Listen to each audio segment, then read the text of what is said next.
Greetings and salutations, ladies and gentlemen. Welcome to a very special episode of the I almost tripped over myself. Welcome to the DarkspiderDavid show, guys. It's a very welcome episode. It's a very awesome episode because if my hair is already crazy to begin with, then deep down inside I'm even crazier thanks to all the things that came out of San Diego Comic-Con 2017, which I wasn't able to attend. Alright, I tried really hard earlier this year. I don't know what's happening, but for some reason they're delaying the dates to purchase the tickets or the badges or whatever. Is it just me, or did they start off going with like February or like March? Like they started selling the shit then, and then they started to like push it further and further and further down the line to where people will either miss it or something. I tried getting tickets, but sadly they were selling out. You know, I just feel like they have to rework their system somehow because I've been trying ever since 2014 to go back to Comic-Con, but of course with other people. And this year I tried going with my girlfriend, and even she registered. She got herself a member ID and all that stuff, and just, you know, it proved unsuccessful. So here's to having fingers crossed for next year. Hopefully 2018, me and my girlfriend will go to Comic-Con, maybe also a cohort with other peers and friends and such, and maybe we could go to Comic-Con. But guess who did go to Comic-Con? My production sound teacher. Yeah, he had a sub in this past week, and he was like, "Yeah, I'm not gonna be able to be with you guys." He was trying to sound all lamentful, like, "Oh, I'm sorry, I can't be with you guys there to go over these assignments because I'm gonna be at Comic-Con." You son of a bitch. Poor you, motherfucker. Anyways, let's go ahead and get down to brass tacks. Before though, however, I need to plug in my interwebs because I would very much like to involve the community. I would very much love to involve every single one of you guys. I'm trying my best to keep up to date with comments and remarks and stuff like that. And I would love to have certain questions I would try to answer right on the fly right there within the YouTube pages, but I would also love to receive some of you guys' input, advice, and suggestions that you guys want to make to either the channel overall, or to the DarkspiderDavid show, or to the reviews, or anything. Any kind of suggestions, any kind of comments or feedback, I want to hear from you guys. So please post a comment down in the section, post a comment in the section down below. Make sure you respond to me in any way, shape, or form, and you can also reach me at Twitter and on Instagram at DarkspiderDavid. And of course, if you guys want to show your further support for the channel, you can also hit the subscribe button down below to make sure you are in tune with every time that there's a brand new episode of the DarkspiderDavid show, or whenever there's a brand new review, or whenever there's something that I need to talk about immediately and I have to just post it up. And you guys can keep in tune for that. So if you guys enjoy my videos, it would really mean a lot to me if you guys hit the subscribe button. I would really appreciate it. I would also really appreciate you guys hitting the like button down below. YouTube takes recognition of that thanks to the new algorithm. So likes, shares, all that stuff. YouTube notices that, and your appreciation will be appreciated. I didn't know where else to go with that. So let's get down to business, to defeat the Huns, and also to talk San Diego Comic-Con 2017. So I think it was literally a trailer park. That was my pun. Sorry about that. It was pretty much a trailer park of announcements when it comes to showcasing things that were either being filmed or were on the way from various outlets or various studios. By the way, I also commented on my hair earlier. That's because during the summer, when it gets long enough, it starts to do this thing of its own where even hair gel cannot help it. Hair gel or pomade. So if I look like shit, I apologize. It was one of my goals to stay as presentable as I possibly can on the DarkspiderDavid show, but my hair is just not allowing that.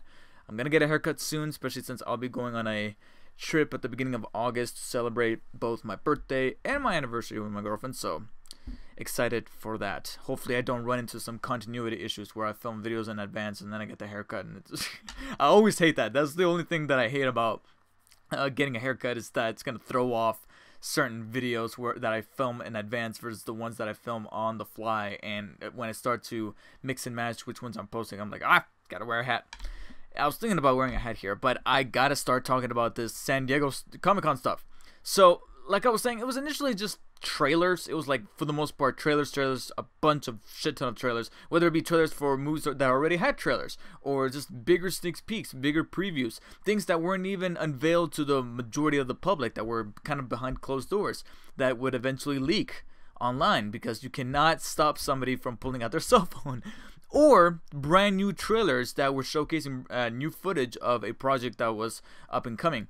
And out of all the trailers and all the stuff, whether it be for movies or TV shows, hardly any kind of video game stuff, but definitely there's an awful lot of comic book related stuff about upcoming plots and stories and stuff that's going on, whether it be in Rebirth or I believe it's called Marvel Legacy, which is like their answered Rebirth, like their current comic book line and all that stuff, which I will admit I do want to get back into comic book reading. In fact, literally yesterday I was at Walmart with my girlfriend. She needs to get some medicine. She has a cold right now, and while she was getting her medicine, I noticed that you know how almost every Walmart towards the self-checkout line or somewhere around the registers, there's always like this section that has a bunch of like collectible little doodles, whether it be the much hated fidget spinners at this point or Yu-Gi-Oh cards, Pokemon cards, stuff like that. They actually had a little section with comic books. And on there, I saw comic books that are actually very ongoing right now. One of them I looked at and said to my girlfriend, like, hey, if you want a birthday gift idea, here it is. I wouldn't mind you getting this for me, and it's also inexpensive. It's not, and that was like a 3-issue packet of, I believe it's called Secret War. Jesus Christ, I'm blanking on the name, but it's the new Captain America where, spoilers, he's unveiled to be Hydra. What was it? Secret War, something like that. Hold on. Captain America. Anyways, yeah, they had some comic books there, so I really want to get back into the habit of Secret Empire. Okay, Secret Empire. Yeah, that's and it was number 0, and it says right there, it starts right here. So I'm like, okay, definitely want this, not only because I want to read into this storyline for Secret Empire and how that unfolded, but also because I just want to get back into comic books. I would normally read comic books from time to time, but I've kind of lost touch, so I really want to get back into that and have fun with it. Maybe even do reviews on that. Granted, many people do that already, but who knows? Who knows? But outside of all that stuff, it was mainly trailers for either TV shows or movies. And so much was showcased, of which I will break down in a few moments, but the one trailer that for some strange reason I found myself watching over and over and over again because I genuinely loved it and I just couldn't stop watching it, and also because it has like a plethora of pop culture references and Easter eggs hidden within it that people are still finding, is of course the trailer for Ready Player One. This was, in my opinion, the trailer of the show, if you want to call it that. Like, if I was to get an award and give it to the trailer that captured me the most, which is really saying something considering how much was unveiled by both DC and Marvel, whether it be released out to the public or the one that was exclusive to Comic-Con. Out of all that stuff, it was the trailer for Ready Player One that really captivated me in a way that none of those other trailers would be. And maybe I could be a little bit biased because of the music that was used from that really epic orchestral version of Imagination from Willy Wonka and the Chocolate Factory, or the really clever use of Tom Sawyer from Rush at the end of towards the latter half of that trailer that just had pumped my blood and got it going, especially synchronizing it with the racing that was going on there at the end. That was epic. Used the DeLorean. That's why I had to like do a double take when I was watching the trailer, because I missed the majority of those Easter eggs up until that point, but there was when I saw the DeLorean that I'm like, wait hold on a fucking minute, how is this happening? How is this a thing? And then I went to the comment section and people were posting timestamps saying, here, at this time, Freddy Krueger shows up. Hey, at this time, somebody used the gun from Halo. I was just blown away. And also the trailer, not even the movie, but the trailer's doing something that is very hard to do for me. And that is either a movie or a trailer for a movie or even a TV show inclining me to want to actually read the book, because I'm not that much of a reader. That's my girlfriend. I'm not that much of a reader, but I would love to explore some of these stories, especially since people often say that either the comic book or the novel, whatever, is always better because that's where they can actually go into broader detail and they have less restrictions. You know, the movie industry, it's not as unrestrained as the novel industry really is. So ever so often I do think about reading a book or whatever, and Ready Player One, the trailer for that movie, actually made me want to go, should I or should I not read the book prior to the movie? The movie doesn't come out in 2018, and I'm contemplating picking up the book and reading it prior to the movie. But at the same time, I don't know if maybe I want to do it the other way around, which sometimes I enjoy a little bit more, which is to watch the movie and then read the book, because the book, more often than not, has things that were kind of cut in the movie. So then you get even more content, as opposed to the other way where you read the book and then you go see the movie, and it's kind of like they strip certain things away, and ultimately you're kind of left disappointed. Whereas the other way around, it's like you're getting DLC for this thing that was a movie. So I'm still thinking about that, but it really wants me to do. It really entices me to do some more research on this property, and also with a talent like Steven Spielberg behind the helm, and also what seems to be an awesome cast with Simon Pegg and I think it was Ben Mendelsohn is in the movie. And also our main actor, Ty Sheridan, who I think could be a really great actor. I'm just really nervous that he's going to be typecast as a dude who always has to have something on his eyes. Because if you guys couldn't recognize him, he played Cyclops in X-Men Apocalypse. Of course, you know, true story. True fucking story. My girlfriend didn't recognize him as Cyclops. And then all she had to do was look at the screen and go like this and cover up her eyes. And she's like, oh, now I see. I was like, you have got to be kidding me. Really? Wow. Okay. So she did that, and that's when I think people will pick up like, oh yeah, he was Cyclops. That is sad. That is sad, and I'm hoping that Ready Player One is a way for him to kind of break out from that, because there is that shot that I'm using here on the screen of him using the VR headset, which also is another shot that I love from the trailers, where he's putting on the headset and just gets close up on his eyes, and obviously there's a little bit of CG trickery used there, because me as a movie buff, I can kind of pick up where the CG Ty Sheridan comes in and where the real life one kind of fades out. But still, the way that Spielberg is able to utilize shots like that to really broaden the imagination, especially with a property like this that has the Iron fucking Giant in it. Yeah, I'm excited for this movie, and I just can't believe that out of all the trailers, this is the one that really, made me go like, wow, this is what Comic-Con is all about. It's properties like these to get showcased. Because I don't think an awful lot of people would have shared it even more so than before. I have a theory. I can speculate that if this trailer was not showcased at Comic-Con and when it was dropped, or rather dumped later on at a later date, I don't think it would have gotten the recognition that it does right now. Or it would have, but it would have been a slower burn, because it would take more people to like hit the share button on YouTube or whatever to get attention given to it and to the book. So I'm looking forward to that. Definitely one of the most anticipated movies of the year for me, and it's probably the best trailer that I saw at Comic-Con, or at least that came out of Comic-Con, because obviously I wasn't there. Whatever the fuck.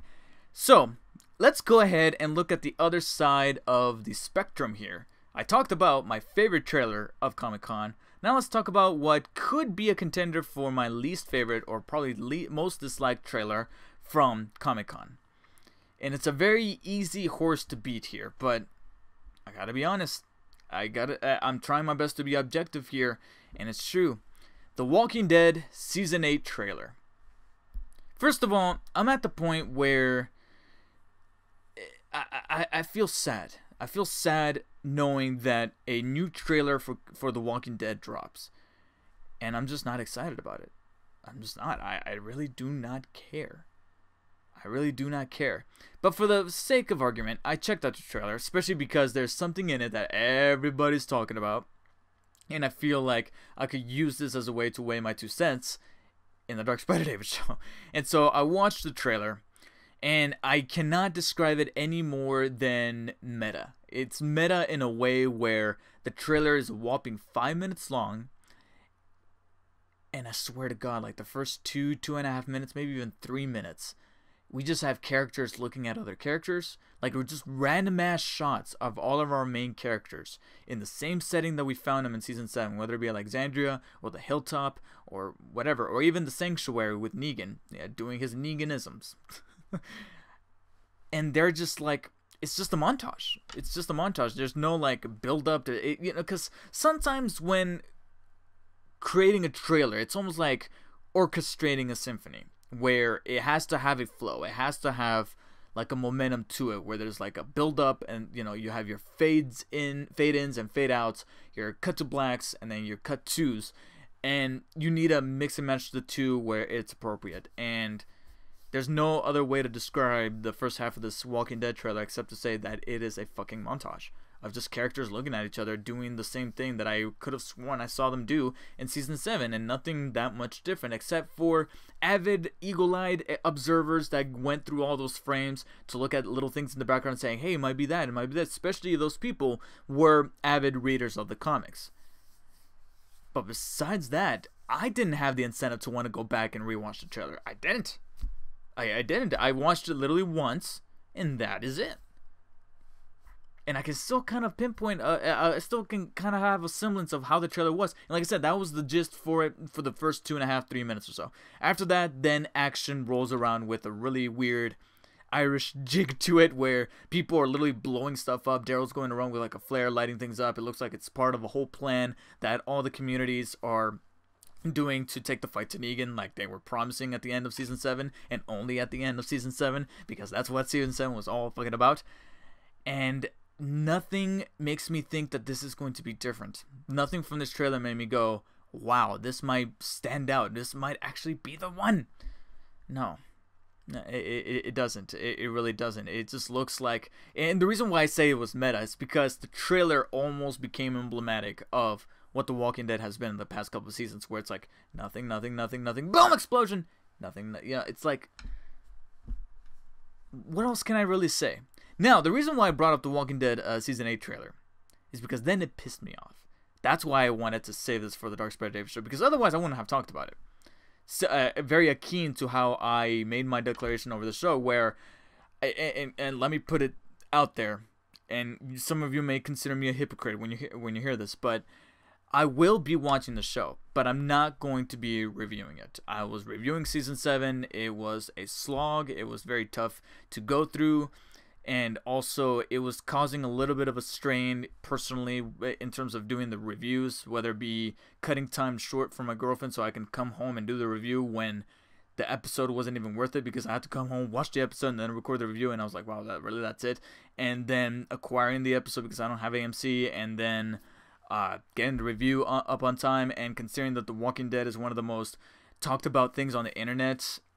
You know, I just feel like it's such a competitive market talking about The Walking Dead. It's so easy to talk about The Walking Dead that I'm like, what's the point at this point? There really isn't, at least for me personally, unless I was to find a different angle with it, but I don't know. All I know is that I will continue to watch the show should there be something eventful to kind of slip under our nose and then just blow up in our face. And then I'll talk about it, but otherwise I'm not going to be reviewing it week to week to week to week. I'm going to be adapting the Jeremy Jahns model, where he talks about the episodes where like somebody significant dies, and then that's it. And then he'll just continue watching the show. That's how I'm going to start playing things out with The Walking Dead. However, there's one thing in the trailer that everyone's buzzing about, and it pisses me off.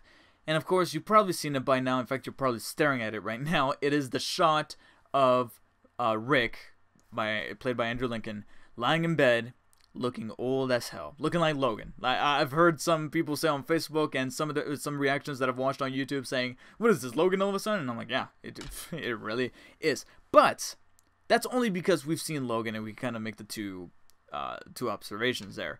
To be fair, this is how Rick looks right now in the comics. The comics are still going on, for the time being at least, because Robert Kirkman did announce at Comic-Con. It's actually one of the few non-trailer related things that's actually rather interesting and could go in a very positive direction. That is Robert Kirkman deciding to end the Walking Dead series. Not effective immediately, but he does have an ending goal in mind that could be coming very, very soon, which not only means a good thing for the comics, not because I want the comics to end, but because I just want things to kind of wrap up in that satisfying way, but also because I want the same kind of deal go on with the show, where they're not at season 10, 11, and 12, and they just keep going and going and going, and it just loses its steam.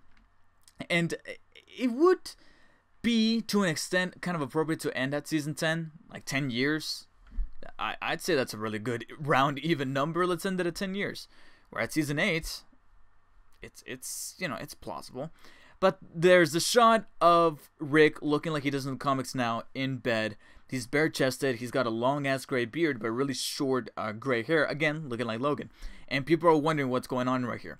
And the frequent reaction that I saw people saying that is just a stretch. And it's funny because my girlfriend even saw the the trailer, and I'm mentioning my girlfriend a little bit too much. The reason why I do that is because she's also kind of my best friend.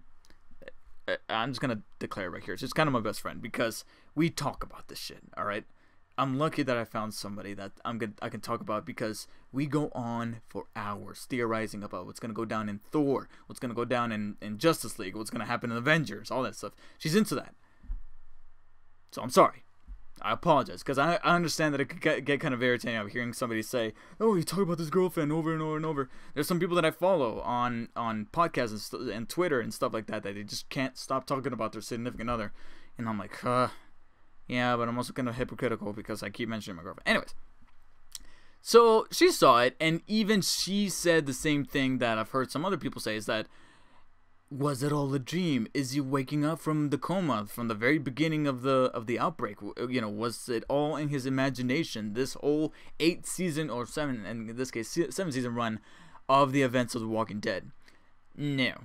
First of all, the showrunner confirmed that this is not going to happen in the show. It's amusing, but it's not going to happen in the show. Secondly, why would they show that at the end of the trailer to lead you to assume that it was all a dream? That's kind of suicidal from a marketing standpoint. Like, why would you do that? You really wouldn't. And second of all, like I said, the people that were reading the comics were putting forward saying that, yeah, this is how Rick looks like in the comics. So this is possibly not even a flashback or a memory or a dream. It might be a flash forward into how Rick is going to be looking like once this whole thing when Negan resolves itself.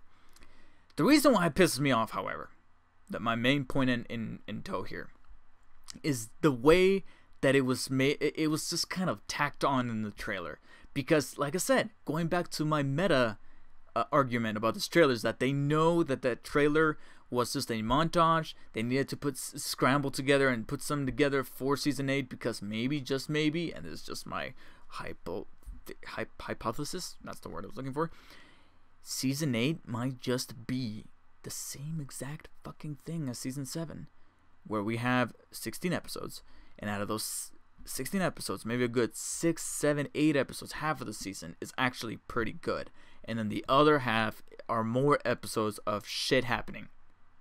Ain't shit happening.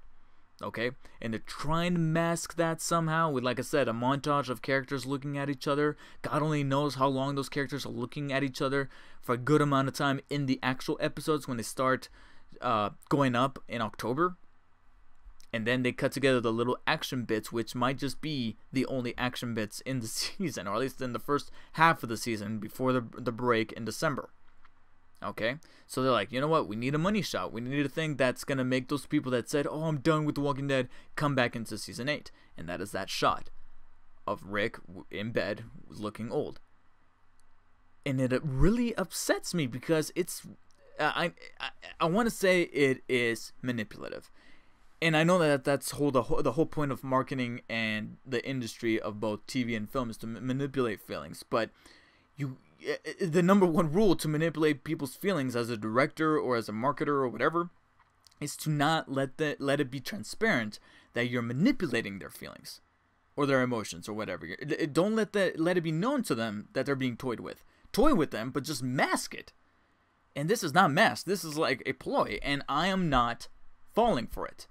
Like I said, I will be watching The Walking Dead, but I'm not going to be watching it that night. Like, I'm not going to be scrambling home and be like, I got to find the episode. I got to, do you have it recorded? Do you have it? No. When I get a chance, I'll start watching it. But I'm not, Walking Dead is no longer a priority, and this trailer with that cheap shot at the end is not going to hook me over. Might other people? Might not. All I know is that I can, me as a person and me as a consumer of pop culture and all that stuff, especially when it comes to good shows to come out of AMC, I rather would have seen a sneak peek into the next season of Better Call Saul than for fucking Walking Dead. And who knows, maybe I'll jump ship and start watching Fear the Walking Dead, because I've heard that that's actually starting to become better than The Walking Dead itself. Wow. What a time.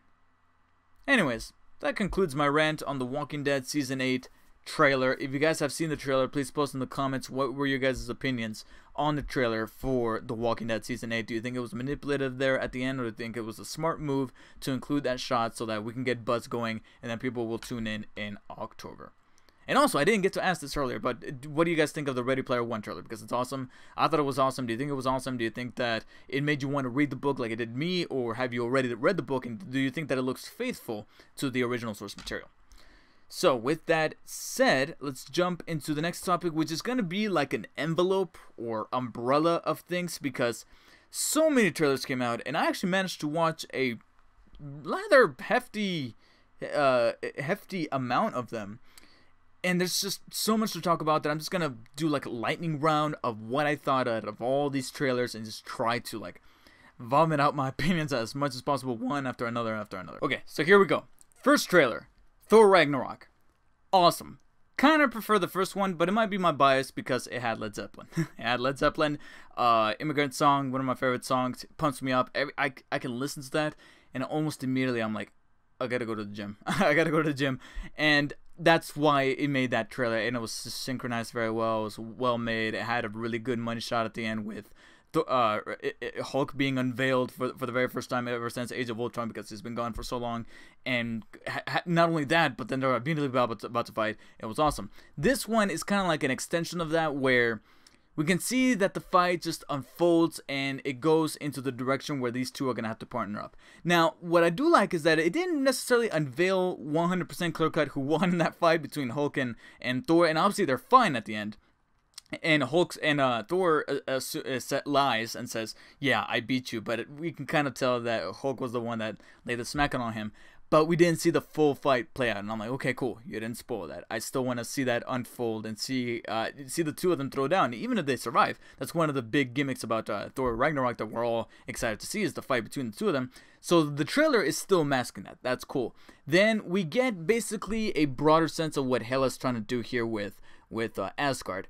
In the first trailer, she's trying to rid Asgard completely. Here, she's trying to rid it, and then like even she says, from the ashes, she's going to pretty much replace Asgard with something that she's happy with.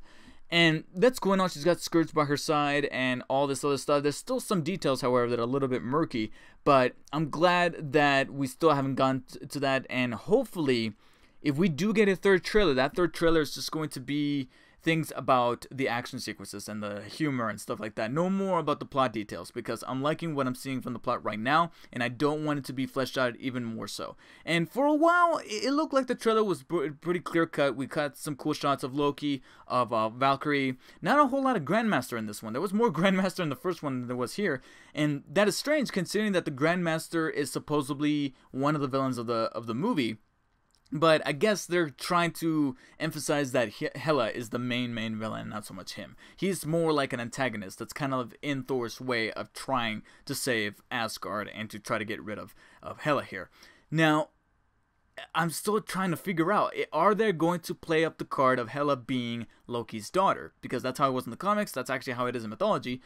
Are they going to tie that in with here? And I don't know. I don't keep up with every single interview or thing or showcase, spotlight, whatever. So maybe Kevin Feige and the writers or the director might have cleared up that no, we're not doing that. But right now, I don't know. I don't know. If somebody knows, please post it in the comments saying, yeah, they confirmed that they're going to do that or they're not going to do that. I don't know. But the trailer doesn't necessarily wipe that away.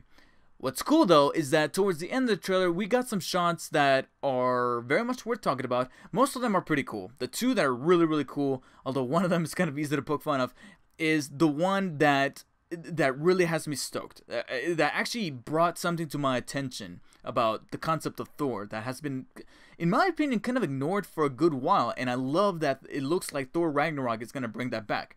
And that is, yeah, Thor is the god of thunder. We need to remind ourselves that he's the god of thunder. And even Hela asks him, like, what are you the god of again? And I love that the trailer and the movie itself is reminding us of that, with that cool shot of him covered in lightning with his eyes glowing like that. And I'm like, thank fucking goodness we're doing this again, because I don't think since the first one we've seen I mean, I might have to rewatch Age of Ultron or Dark World. Actually, I'm pretty certain that this didn't happen in Dark World, but I think maybe in Avengers we saw something. Yeah, okay, Avengers. I would say maybe Avengers was the last time we saw Thor actually manipulate and use lightning. And in Age of Ultron, I think he used it once, but it was mostly for like teleportation purposes. I want to see him use lightning to fight. And here, not only is it emphasized by that shot, but it's also emphasized by the fact that he's not going to have Mjolnir helping him out. Hella broke the damn thing. So it's going to be kind of cool to see him harness the electricity in a very cool way from a visual standpoint, but also for him to bring it back that, yes, he's the god of thunder. Because lightning is a very big part of Thor, and I want him to tap into that power, and it's cool that Ragnarok is going to be showcasing that. The second trailer that's also very cool, while at the same time I saw people posting memes, is the shot of Hulk going up against that hellish-looking, devil-looking monster, and that is awesome. I can't wait for that fight to unfold.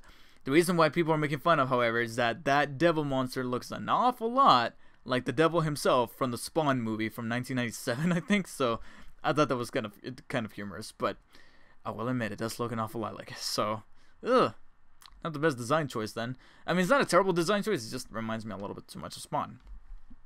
In between this, however, these are two shots that bookend a scene from the trailer that an awful lot of people are talking about. And some people are actually kind of split on because they don't think that it vibes really well. Or maybe the CG on Hulk is a little weird. But it's the conversation. An actual conversation between Hulk and Thor. And people are wondering, when the hell does Hulk actually learn how to talk? I feel like that's an underlying plot we're going to see unfold in Ragnarok. Because we've only seen him utter, like, I think one phrase in Avengers where he's like, puny god. But besides that, I think something's going to happen here at Ragnarok that's going to bring a little bit more of Bruce back into the beast, and he's going to be able to like talk somehow, even though it's still not Bruce himself because he kind of blacks out whenever he turns into the Hulk, which he even kind of puts forward saying, hey, where am I, you know, and Thor says we had a fight. He's like, did I win? He blacked out, obviously he doesn't remember that. So but there's got to be some kind of link there to allow Hulk to talk the way that he does.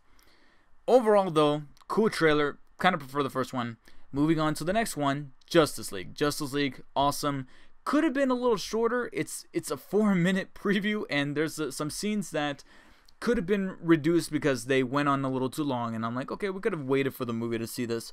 But kudos to them putting together a trailer that, I'm just gonna say it, I actually like this trailer better than the Thor Ragnarok trailer. Like, so many people were posting on Facebook saying, oh, DC just got handed it to them because Thor just brought the shit, and I'm like, I gotta be honest, no, they didn't. I actually think that the Justice League trailer was better than the Thor Ragnarok trailer because I guess it goes back to the way we all felt in 2012 when we saw the Avengers for the first time. Here, I'm getting that a little bit more with this trailer of seeing these DC characters, Batman, Wonder Woman, Flash, all of them getting together for the first time and actually going up against a common cause. And it's the first time I've seen this cinematically with good visual effects, good cinematography, good well put together direction and cutscenes and all that stuff. And it just gives me that feeling again, especially with side characters from these different mythologies from, I think her name is Hera, I'm going to have these confused. But Hera, Aquaman's wife, and then we got Gordon, then we got Lois Lane. It's like, wow. This is a universe that I think could work, that we even got some even broader optimism given to us after the success of Wonder Woman. I think Justice League could be good.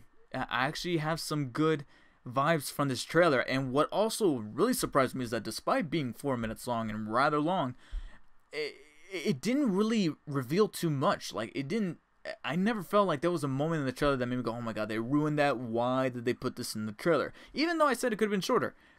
It never did anything to kind of betray the movie. And yeah, it's a really cool trailer, and it looks like they are starting to, I guess what Zack Snyder said from the get-go, where Batman vs Superman was going to be the darkest one, and he was going to work in a completely different direction, different from what you would usually see in universe or franchise movies or sequels, where they start off lighthearted and then they get darker.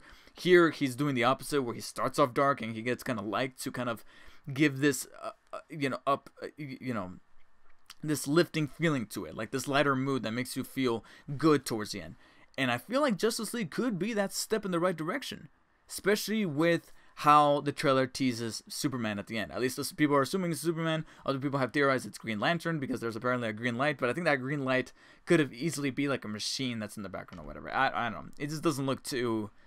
It looks like it's a little too far off. If you were to like measure the eye line with the blocking, it just doesn't match up, at least to me personally. But besides all of that, I'm seeing all the different images. I could break it down, but I talked about Thor Ragnarok a little too much.